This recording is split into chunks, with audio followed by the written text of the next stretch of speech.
Hi, and welcome to the tutorial on focus stacking two images for clarity and effect.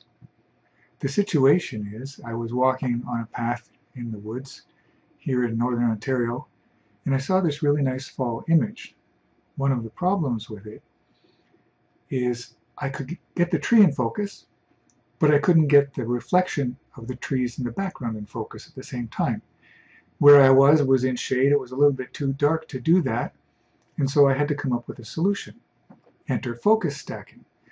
Now, focus stacking allows us to take two or more images focused at a different plane, put them together in Photoshop, and come up with a final image with more in focus than we could achieve with one exposure. And so let me just show you the bar down here. I have this first exposure. In the second exposure, you can see here the trees are in focus in the reflection, but the tree in the foreground is out of focus. Here the tree in the foreground is in focus, the tree in the background is out of focus. So let me select those. I'm going to right click. This is from Lightroom.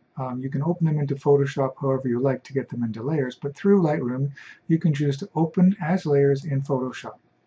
And for me that's the quickest and easiest way. And here they come into Photoshop.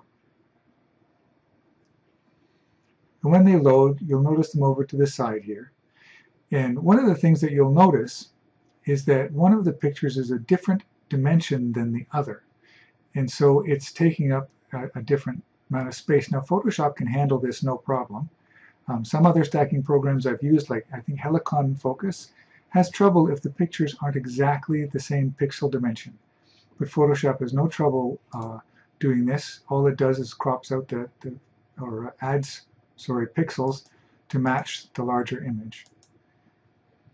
Now, this is really a pretty simple process if you get the steps right. If you get the steps wrong, it can be a little bit frustrating. I'm going to make sure I have both layers highlighted.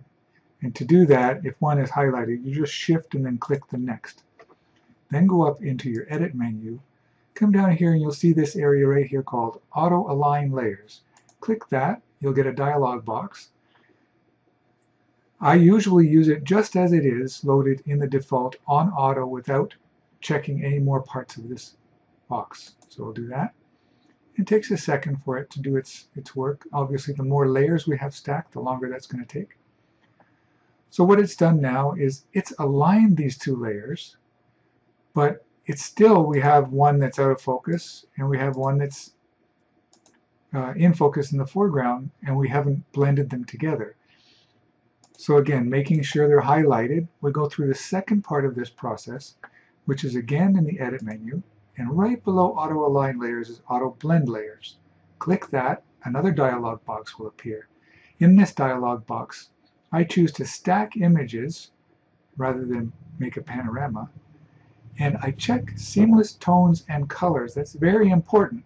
If you look at this image down here, we can see that one image is darker than the other. And this is not unusual when you're changing the focus with the barrel of the lens. When you're changing focus with a lens, you can very minutely change the exposure.